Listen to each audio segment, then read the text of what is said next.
आजको भिडियोमा हामी हेर्दैछौँ खरिद खातामा हामी कसरी खरिद बिलहरूलाई कसरी हामीले रेकर्ड गर्ने भनेर हेर्न जाँदैछौँ। त्यसको लागि तपाईँले भिडियोलाई अन्तिमसम्म हेर्नुहोला अनि तपाईँले खरिद खातामा कसरी खरिद बिलहरूलाई रेकर्ड राख्ने भनेर जान्नुहुनेछ अनि खरिद खाताको बारेमा तपाईँले जानकारी पाउन सक्नुहुनेछ। सबभन्दा पहिला सुरु तपाईँले देखिराख्नुभएको छ एउटा रजिस्टर छ, रजिस्टरमा खरिद भनेर लेखिएको छ अथवा रजिस्टरमा खरिद खाता पनि भनेर लेखिएको हुन्छ। अन्त तपाईँले अब यहाँनिर पल्टाएर हेर्नुहोस्, यहाँनिर चाहिँ भित्र चाहिँ खरिद खाता भनेर लेखेको हुन्छ। यसरी भित्र खरिद खाता भनेर यसरी लेखेको हुन्छ। अनि त्यसपछि यहाँनिर चाहिँ तपाईँले खरिदको चाहिँ बिलहरूलाई रेकर्ड गरेर राख्ने हो। सबभन्दा पहिला सुरु चाहिँ तपाईँले यो खातालाई चाहिँ तपाईँले प्रयोग गर्नुभन्दा पहिला चाहिँ दर्ता गरेर ल्याउनु पर्ने हुन्छ। करदाता सेवा कार्यालयमा जाने अनि त्यसपछि दर्ता गरेर ल्याउने। त्यो चाहिँ अब तपाईँको पेन तपाईँले कुन चाहिँ करदाता सेवा कार्यालयबाट लिनुभएको छ त्यही करदाता सेवा कार्यालयमा गएर तपाईँले चाहिँ यो खरिद खातालाई दर्ता गरेर ल्याउने। यो पेन चाहिँ कालीमाटीबाट दर्ता छ, त्यही भएर कालीमाटी करदाता सेवा कार्यालय कालीमाटीबाट चाहिँ यो दर्ता गरेर ल्याएर हामीले प्रयोग गर्ने हो। अब यहाँनिर चाहिँ तपाईँले यो छाप लाउनु पर्ने हुन्छ, स्ट्याम्प हुन्छ। यो छाप करदाता सेवा कार्यालयमा दर्ता गराउन जाँदाखेरि तपाईँले त्यहाँ छाप हुन्छ, त्यो स्ट्याम्प तपाईँले लगाउने। यहाँ यस्तो यो स्ट्याम्प लगाउने, सुरुको पेजमा लगाउनुहोस्। अनि त्यसै गरिकन माथि यस्तो यो छाप पनि तपाईँले लगाउने। यो छाप चाहिँ तपाईँले अगाडिको पेजमा मात्र लगाउने हो। यो छाप चाहिँ तपाईँले कति पेज नम्बरसम्म तपाईँले दर्ता गराउने हो तपाईँले यहाँनिर लेख्न सक्नुहुन्छ। पेज नम्बर 1 देखि 10 सम्म छ। त्यही भएर हामीले चाहिँ यो छाप चाहिँ तपाईँले प्रत्येक पेजमा तपाईँले कुन कुन पेज प्रयोग गर्नुहुन्छ त्यो प्रत्येक पेजमा चाहिँ तपाईँले यो छाप लगाएको हुनुपर्छ। अनि त्यसै गरिकन हामीले यो ठुलो स्ट्याम्प यो लगाइसकेपछि तपाईँले यहाँ चाहिँ करदाता सेवा कार्यालय कालीमाटीबाट हो भनेदेखि तपाईँले यसरी कालीमाटी भनेर यहाँनिर लेख्नुहोस्।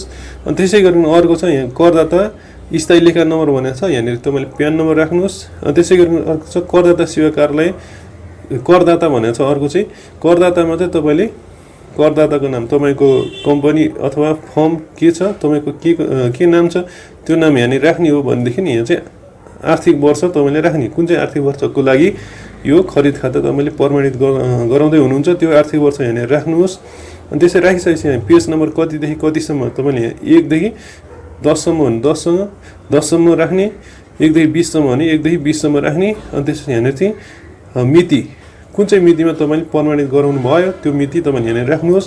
अनि त्यसपछि यहाँनिर चाहिँ तपाईँले यो सबै भरेर तपाईँले चाहिँ खाता प्रमाणित गराउने ठाउँमा लगेर तपाईँले खाता प्रमाणित गरेर यसरी सिग्नेचर गराएर प्रमाणित गराएर तपाईँले ल्याएर अनि त्यसपछि प्रयोग गर्न सक्नुहुन्छ। सुरुमा चाहिँ तपाईँले यति कुराहरू थाहा हुनु पर्यो, खरिद खाता चाहिँ प्रमाणित गराउने।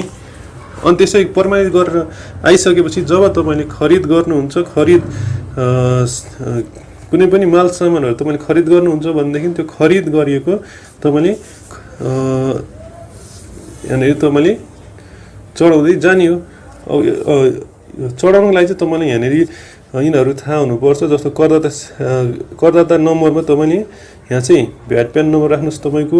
अनि अर्को खरिद भएको अवधिमा कुन महिनाको त्यो महिना राख्नुहोस्, त्यसपछि कुन साल हो त्यो सालमा राख्नुहोस्। त्यसपछि यहाँनिर चाहिँ मिति लेखेको छ, मितिमा तपाईँले बिलको भ्याट बिलको मिति राख्ने।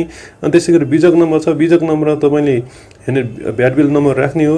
आपूर्तिकर्ताको नाममा चाहिँ तपाईँले कोबाट खरिद गर्नुभयो त्यो फर्मको नाम राख्ने। अनि आपूर्तिकर्ताको दर्ता नम्बरमा चाहिँ जोबाट खरिद गरेको उसको भ्याट प्यान नम्बर राख्ने हो। जम्मा खरिद मूल्य यसमा राख्नु पर्यो। अनि त्यसै गरिकन अर्को छ कर छुटको खरिदमा छ भन्ने, कर छुटको खरिद छ भने यहाँनिर राख्नुहोस्। अनि करयोग्य खरिद छ भने तपाईँले यहाँनिर राख्नु पर्यो, मूल्य राख्नु पर्यो। त्यसपछि कर एमाउन्ट भ्याट एमाउन्ट राख्नु पर्यो। अनि अर्को छ करयोग्य पैठारी भनेको छ। करयोग्य पैठारी भनेको चाहिँ यदि आफ्नो देशमा उपलब्ध नभएको सामानहरू चाहिँ विदेशबाट हामीले आयात गर्छौँ भने त्यसलाई चाहिँ पैठारी भनिन्छ। अनि त्यसलाई चाहिँ तपाईँले करयोग्य पैठारीमा यहाँनिर राख्नुहोस्। अनि त्यसै गरी अर्को यो सेक्सन छ, यो सेक्सनमा चाहिँ पुँजीगत खरिद भनेको छ। यो भनेको जति पनि हाम्रो चाहिँ पुँजीको रूपमा प्रयोग गरिने हाम्रो चाहिँ फिक्स एसेट्सहरू हुन्छ तिनीहरूको खरिद हो भने तपाईँले यो सेक्सनमा भर्नुपर्ने हुन्छ। अब आउनुहोस् हेरौँ डेमोको लागि म तपाईलाई कुन कुन खरिद बिलहरुलाई अब हामीले कसरी रेकर्ड गर्ने भनेर तपाईलाई एक्जाम्पल दिँदै छु। जस्तो यहाँ चाहिँ हाम्रो 4 वटा बिल छ, खरिद बिलहरु, खरिद भ्याट बिलहरु 4 वटा बिलहरु छ। अब तपाईले यहाँ देख्न सक्नुहुन्छ यहाँ चाहिँ किरण सप्लायर्सबाट हामीले चाहिँ केही सामानहरु टी टेबल किनेछ, अब हामीले चाहिँ यसलाई चाहिँ यो भनेको हाम्रो खरिद भयो। अब खरिद भ्याट बिलमा तपाईले यसलाई चाहिँ हामीले खरिद भ्याट बिलहरुलाई चाहिँ हामीले खरिद खातामा चढाउने हो।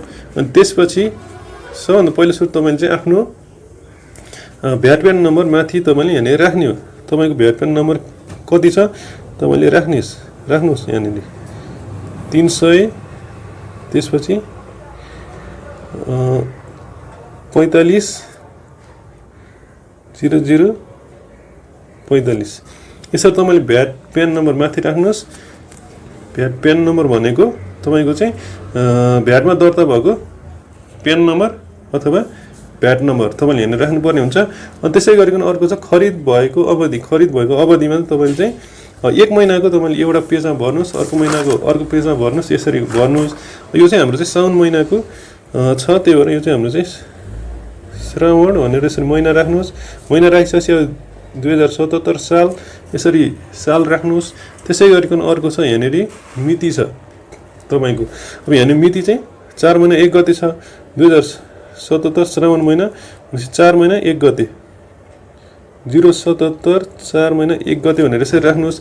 बिल नम्बर छ 0011 यसरी राखिदिनुस्। अनि त्यसरी आपूर्तिकर्ताको नाममा चाहिँ तपाईले कोबाट किन्नु भएको छ, किरण सप्लायर्सबाट किन्नु भएको छ, त्यस यहाँ चाहिँ तपाईले किरण सप्लायर्स भनेर तपाईले यसरी किरण सप्लायर्सको नाम राख्नुस्। किरण सप्लायर्सको नाम राखिसकेपछि किरण सप्लायर्सको भ्याट नम्बर यहाँ भ्याट प्यान नम्बर राख्नुस्। 60 छ 30 466 50 यसरी तपाईले भ्याट नम्बर राख्नुस्। भ्याट नम्बर राखिसकेपछि तपाईले जम्मा खरिद मूल्य भनेको तपाईको यहाँ टोटल ग्रान्ड टोटलमा कति छ, ग्रान्ड टोटलमा छ 11300 छ। यसरी 11300 यसरी राख्नुस्। पैसामा छ भने पैसाको तपाईले यहाँ एउटा सानो कलम दिएको छ त्यसमा भर्न सक्नुहुन्छ। अनि त्यसै गरिकन अरु कर छुटको खरिद छ भने कर छुटको खरिदमा भर्ने हो। यो कर छुटको खरिद हैन, त्यही भएर यसमा तपाईले ड्याश राख्नुस् खाली। अनि त्यसै अर्को छ करयोग्य खरिद छ। करयोग्य खरिदमा चाहिँ तपाईले यहाँ मूल्य देख्नु भएको छ, मूल्यमा चाहिँ तपाईले ट्याक्सेबल एमाउन्ट राख्ने हो। ट्याक्सेबल एमाउन्ट छ 10000 छ। अनि त्यसै गरिकन कर छ, करमा चाहिँ तपाईले भ्याट एमाउन्ट राख्नु। भ्याट एमाउन्ट चाहिँ यसमा 1300 छ। यसरी भ्याट एमाउन्ट चाहिँ 1300 भयो। अनि त्यसै गरिकन अरु करयोग्य पैठारीमा केही पनि छैन, अरु केमा नि भर्नु परेन यसरी। अनि त्यसै गरिकन अर्को चाहिँ छ एउटा बिल भयो। अनि त्यसै गरिकन अर्को बिल हामी भरौँ। अर्को बिलमा यहाँ पहिलो सुरु मिति राखौँ। मिति भनेको 2077 साल 4 महिना 5 गते छ। यसको बिल नम्बर छ 012 छ। अनि त्यसपछि हामीले चाहिँ किनेको कोसँग किनेको यो भनेको बीएनबी सप्लायर्स छ। बीएनबी सप्लायर्स अनि त्यसपछि बीएनबी सप्लायर्सको भ्याट नम्बर छ 6063344 छ। अनि यसमा टोटल तपाईको खरिद मूल्य भनेको ग्रान्ड टोटल छ 38000। त्यसपछि छ 759 38759 छ। त्यसै गरिकन अर्को ट्याक्सेबल एमाउन्ट छ, यसमा खाली राख्नु। ट्याक्सेबल एमाउन्ट छ 34300 छ। अनि त्यस अर्को छ भ्याट एमाउन्ट छ। भ्याट एमाउन्ट चाहिँ छ 4459 4459 छ। यसरी यो पनि हाम्रो बिल इन्ट्री भयो। अनि त्यसै गरिकन अर्को चाहिँ छ हाम्रो 10 गतेको छ। अब यस 10 गतेकोमा चाहिँ 77 4 महिना 10 गते छ। यसको बिल नम्बर छ 25 छ। यो भनेको हाम्रो श्रेष्ठ फर्निचरबाट हामीले किनेछ। श्रेष्ठ फर्निचरबाट। अनि त्यसै गरिकन यो हाम्रो श्रेष्ठ फर्निचर किनेछ। श्रेष्ठ फर्निचरको भ्याट पेन नम्बर 3440012 छ। अनि यसको टोटल एमाउन्ट छ हाम्रो कति छ, टोटल ग्रान्ड टोटल कति छ, ग्रान्ड टोटल छ 22,600 छ। अनि अर्को चाहिँ कर छुटको खरिद छैन। अनि त्यसै गरी अर्को छ 20,000 छ ट्याक्सेबल। अनि त्यसै 26,000 छ ट्याक्स, सरी 2600 छ, 2600 छ ट्याक्स। अनि अरू चाहिँ केही पनि छैन यिनीहरूको, अरू पनि केही पनि छैन। यिनीहरूलाई चाहिँ यति ड्यास ड्यास दिउँ, यसरी भयो। अनि त्यसै गरी अर्को चाहिँ छ यहाँनिर पिपी सप्लाईबाट हामीले चाहिँ किनेछ। यो भनेको 4 महिना 15 गते छ, त्यो चाहिँ 77 4 महिना 15 गते छ। बिल नम्बर छ 022। यो भनेको पिपी सप्लायर्स, पिपी सप्लायर्सबाट हामीले किनेछ। पिपी सप्लायर्सबाट किनेछ। पिपी सप्लायर्सको भ्याट नम्बर छ 300 600 456। अनि त्यसै गरिकन यसको ग्रान्ड टोटल छ 24,916.5, 24,916.5 छ। अनि त्यसपछि कर छुटको खरिद छैन। ट्याक्सेबल छ 22,050 छ। ट्याक्स एमाउन्ट छ 2866.5। अनि त्यसै गरिकन पोइन्टलाई चाहिँ पोइन्ट पछाडिकोलाई तपाईँले सानो कलमभित्र लेख्नु पनि सक्नुहुन्छ। अनि त्यसै गरिकन अब हाम्रो चाहिँ यसरी सबलाई ड्यास राख्यौँ। यसरी चाहिँ हामीले चाहिँ खरिद बिलहरू यसरी हामीले इन्ट्री गऱ्यौँ। इन्ट्री गरिसकेपछि अब हामीले चाहिँ यहाँ आएर यसको टोटल गर्दैनौँ। यसरी यहाँ टोटल गरिदिउँ, यसको पनि टोटल गरिदिउँ, अनि यसको पनि टोटल गरिदिउँ। टोटल जम्मा कतिको खरिद गरिएछ यसबाट टोटल निस्किन्छ। अनि जम्मा कर योग्य खरिद यहाँ निस्किन्छ। अनि करको एमाउन्ट पनि यहाँ निस्किन्छ।